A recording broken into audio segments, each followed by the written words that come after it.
Hello बच्चों, मेरा नाम है विवेक कुमावत और आज के इस वीडियो में हम बात करने वाले हैं effect of temperature on resistance and resistivity के बारे में। तो पिछले कुछ वीडियोस में हम बात कर चुके हैं कि जैसे जैसे अगर हम कंडक्टर का टेम्परेचर अगर इंक्रीज करते हैं तो उसका जो रेजिस्टेंस होता है वो भी इंक्रीज हो जाता है।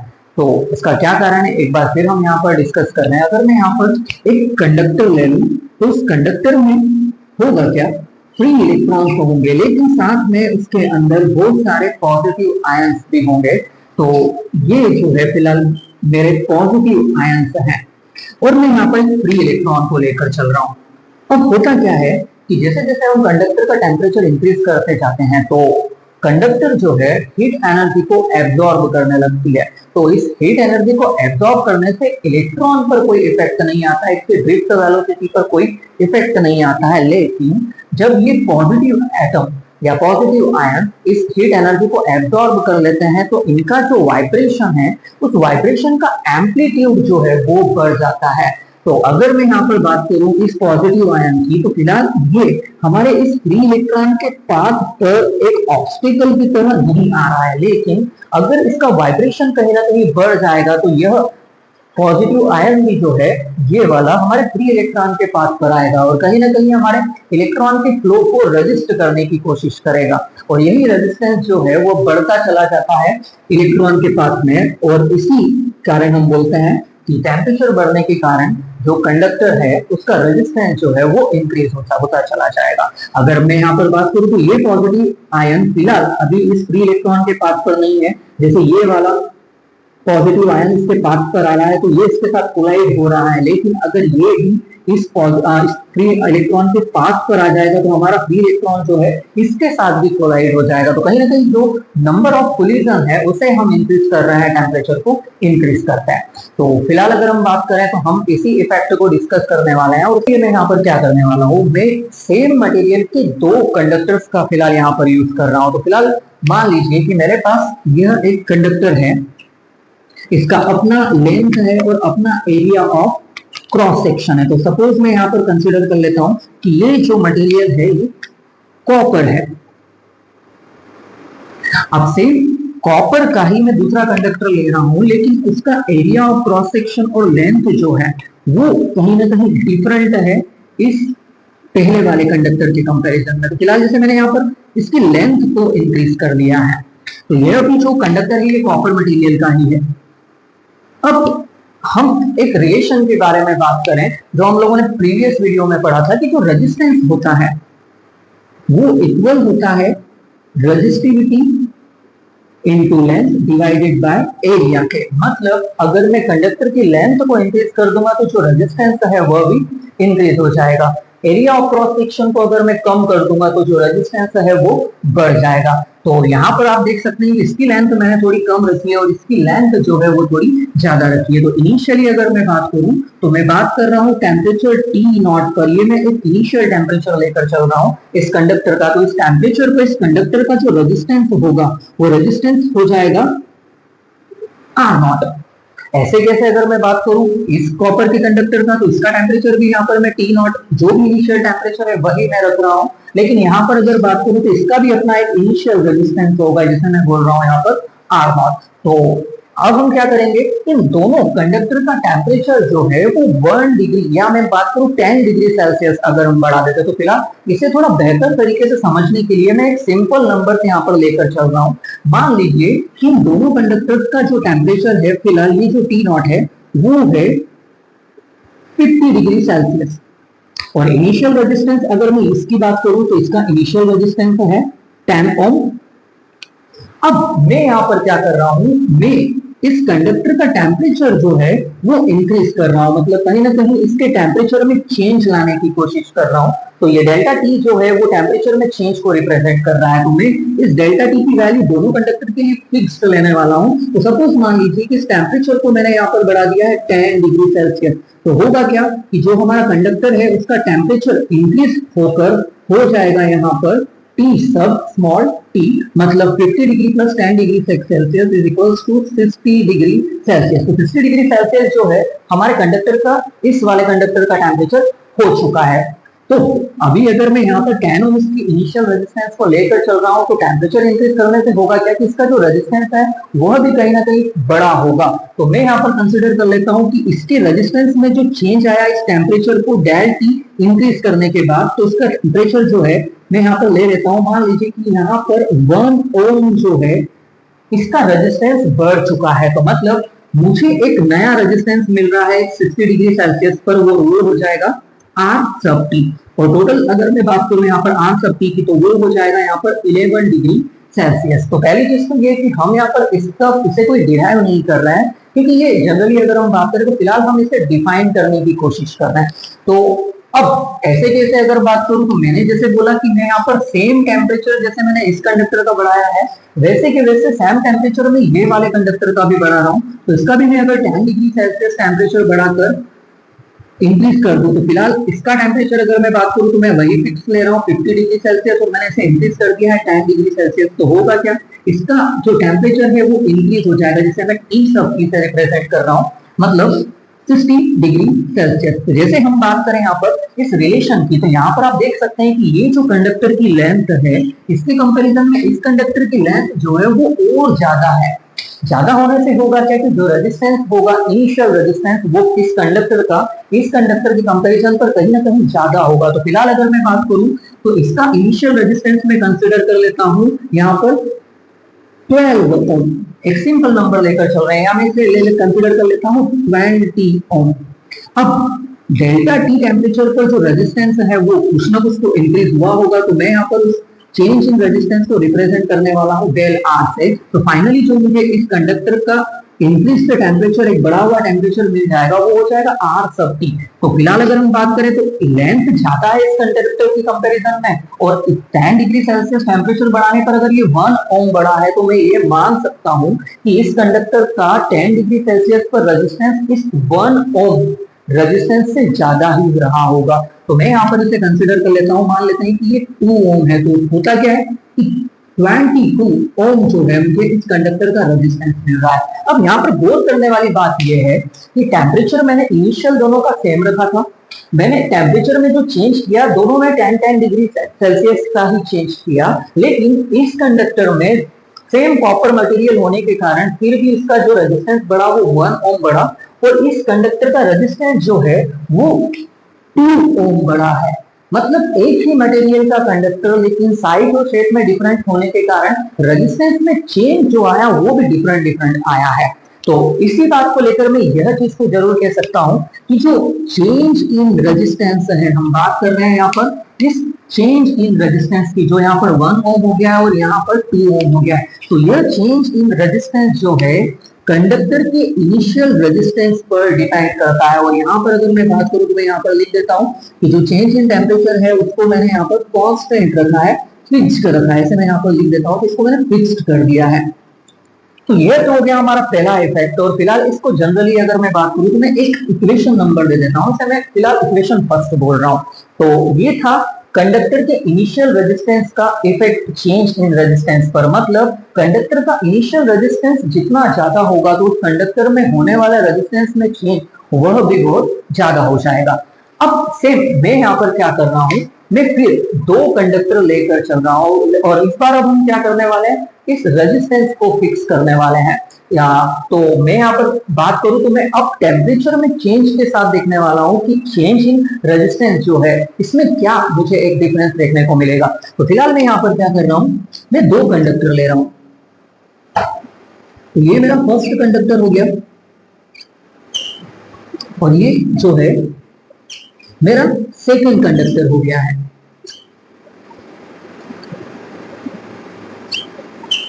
तो अब यहां पर अगर हम देखने की कोशिश करें तो फिलहाल अगर मैं यहां पर लेकर चलूं कि इसका जो इनिशियल रेजिस्टेंस है वो है आर नॉट।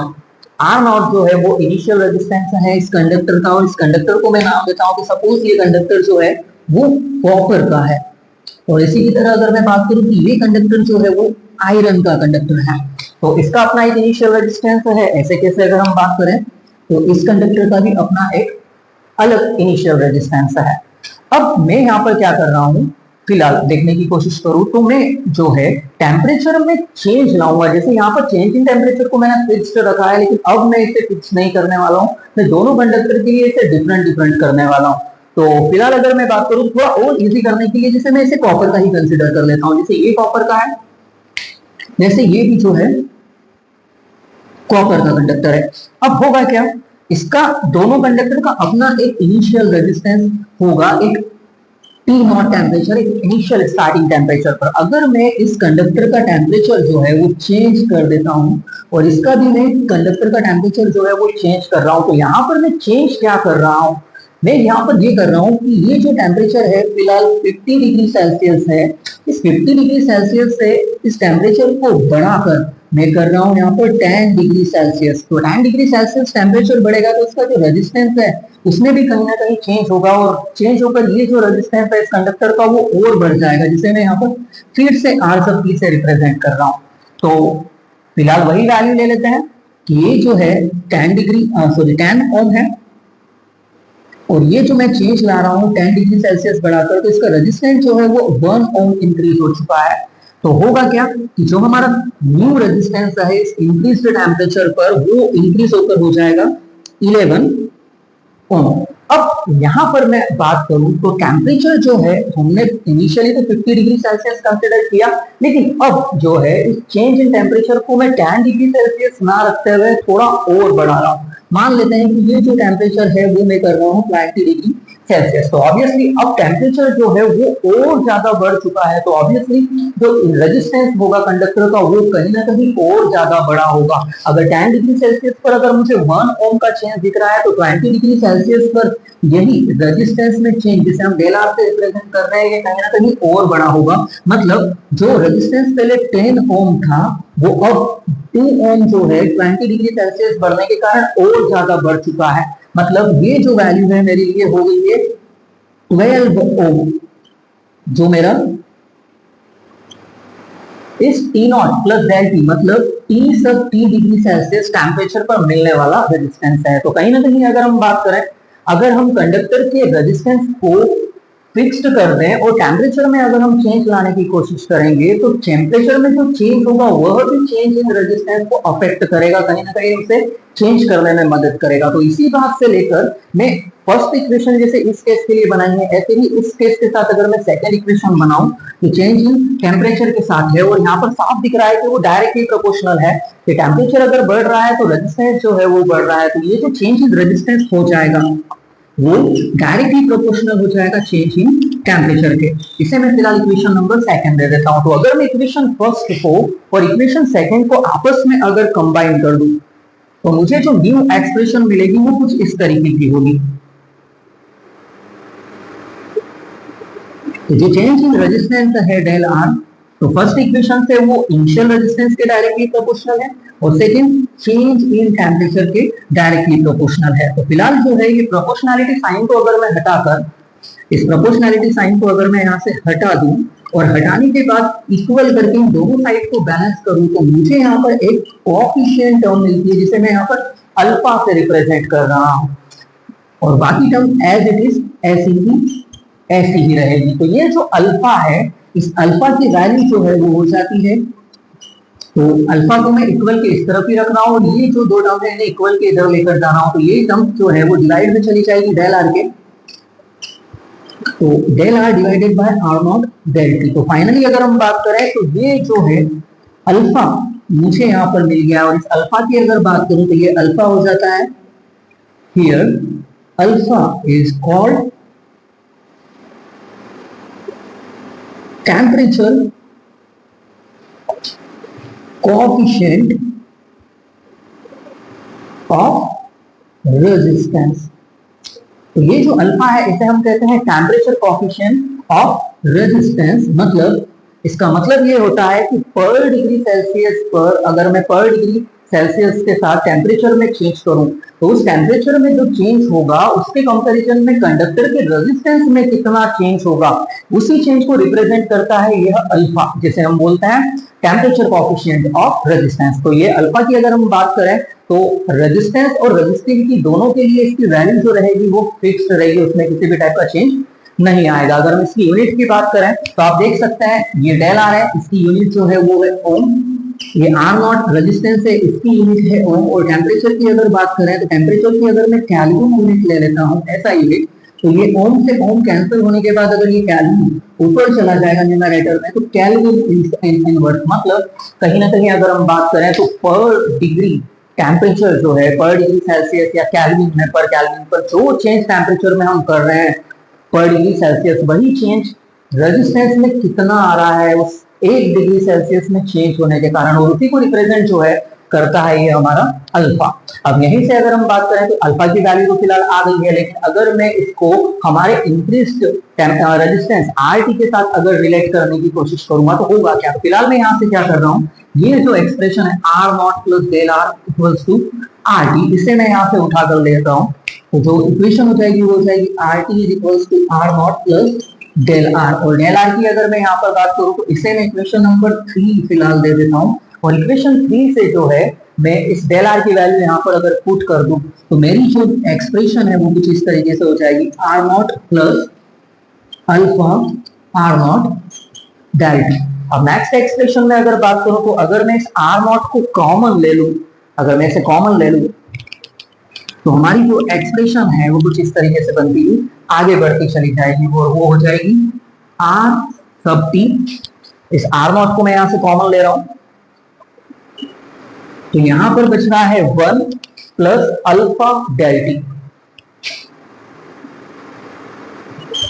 तो यह जो है हमारे इंक्रीज्ड रेजिस्टेंस के साथ, मतलब 3 डिग्री सेल्सियस पर बढ़ने वाले रेजिस्टेंस का इस अल्फा के साथ एक रिलेशनशिप है। तो खासकर अगर हम क्लास 12th के स्टूडेंट्स की बात करें तो आप कहीं ना कहीं इन दोनों फॉर्मूले का यूज अपने न्यूमेरिकल को सॉल्व करने के लिए करेंगे, और ये कैसे आया इसके बारे में ही यह पूरा वीडियो था। अब यहीं पे अगर हम रेजिस्टिविटी के बारे में बात करें तो कुछ नहीं करना है रेजिस्टिविटी के लिए। फिलहाल मैं यहाँ पर एक काम ये कर रहा हूँ, अगर मैं इस एक्सप्रेशन को लेकर चलूं जिसे मैं यहाँ पर इक्वेशन नंबर जो है वो 4th बोल देता हूँ कि ये 4th नंबर की मेरी एक्सप्रेशन है। फिलहाल ये जो है मैंने यूनिट बताई है इस अल्फा की, जो हो जाएगी केल्विन इनवर्स, या हम डिग्री सेल्सियस में बात करें तो डिग्री सेल्सियस इनवर्स जो है इसकी यूनिट हो जाएगी। तो फिलहाल मैं अब जो है इस रेजिस्टिविटी के बारे में बात करने वाला हूँ। तो रेजिस्टेंस का इस टेम्परेचर कोएफिशिएंट के साथ जो रिलेशन था वो यह था। अब रेजिस्टिविटी के साथ ये रिलेशन कुछ इस तरीके से हो जाएगा। फॉर रेजिस्टिविटी तो मैं यहां पर कुछ नहीं कर रहा हूं, जैसे अगर मैं यहां पर बात करूं तो रेजिस्टेंस जो है वो लेंथ और एरिया इन दोनों पर डिपेंड करता है। अगर मैं यहां पर खासकर अगर बात करूं तो इस एक्सप्रेशन में इस लेंथ डिवाइडेड बाय एरिया और लेंथ डिवाइडेड बाय एरिया का अगर मल्टीप्लाई कर दूं मैं डिवाइड कर दूं तो होगा क्या, मुझे जो रेजिस्टिविटी है वो मिल जाएगी। तो रेजिस्टिविटी के साथ जो रिलेशनशिप होता है वो कुछ इस तरीके से होता है कि जो रेजिस्टिविटी होती है वो इक्वल होती है resistance into area divided by length. तो फिलहाल मैं यहाँ पर दोनों इसके न्यूमरेटर डिनोमिनेटर में area divided by length, area divided by length जो है इनका मल्टीप्लाई कर रहा हूं। तो फिलहाल मैं आ रहा हूं इक्वेशन नंबर 4th में। तो 4th इक्वेशन में अगर मैं यहाँ मल्टीप्लाई कर देता हूं तो मेरी जो एक्सप्रेशन है वो कुछ इस तरीके से हो जाएगी alpha is equals to del R A divided by L divided by R naught area divided by length, और डिवाइड में जो है ये डेल्टा टी है। तो ये जो R naught A divided by L है वह हो जाएगा हमारा रेजिस्टिविटी, जिसे हम बोल रहे हैं T नॉट डिग्री सेल्सियस पर जो इनिशियल रेजिस्टिविटी होगी कंडक्टिविटी वह रिप्रेजेंट कर रहा है ये रो नॉट, और बाकी टर्म्स तो as it is del T जो है वो रहेगी। ऐसे जैसे अगर मैं यहाँ पर बात करूं हमारे इस वाली न्यूमरेटर वाली टर्म की, तो ये जो होगा R A divided by L, मतलब ये रिप्रेजेंट करेगा रेजिस्टिविटी में होने वाले चेंज को। तो ये जो है हमारी अल्फा जो है टेम्परेचर कोएफिशिएंट की रेजिस्टिविटी की टर्म में बनने वाली एक्सप्रेशन आ गई है। अब ऐसे कैसे अगर मैं इस एक्सप्रेशन को बनाने की कोशिश करूं, सॉरी ये वाली एक्सप्रेशन को, तो फिलहाल मेरे पास जगह जो है वो थोड़ी खत्म हो गई है, फिलहाल मैं यहीं पर इसे बनाने की कोशिश कर रहा हूं। तो फिलहाल मैं वही करूंगा, एरिया डिवाइडेड बाय लेंथ को मल्टीप्लाई इधर करने वाला हूं, क्योंकि रेजिस्टिविटी जो है इन दोनों फैक्टर्स पर, रेजिस्टिविटी डिपेंड नहीं करती है, सॉरी रेजिस्टेंस जो है वो डिपेंड करता है। तो फिलहाल मैं इसको रेजिस्टिविटी के साथ बनाने के लिए यहाँ पर क्या कर रहा हूँ, इसी एक्सप्रेशन में मैं एरिया डिवाइडेड बाय लेंथ का अगर मल्टीप्लाई कर दूंगा तो यह जो एक्सप्रेशन है वह हो जाएगी कुछ इस तरीके से, rho T equals to rho not 1 plus alpha delta T. तो ये फाइनली अगर हम बात करें तो ये एक्सप्रेशन जो है वो रेजिस्टिविटी के साथ है इस कोएफिशिएंट की। तो आज के इस वीडियो में हम सिर्फ इतनी ही बातों को रख रहे हैं। उम्मीद है यह वीडियो जो है आपको समझ में आया होगा। अगर ये वीडियो आपको अच्छा लगा है तो इस वीडियो को लाइक कीजिए, अपने दोस्तों के साथ शेयर कीजिए और हमारे YouTube चैनल को सब्सक्राइब कीजिए। Thank you.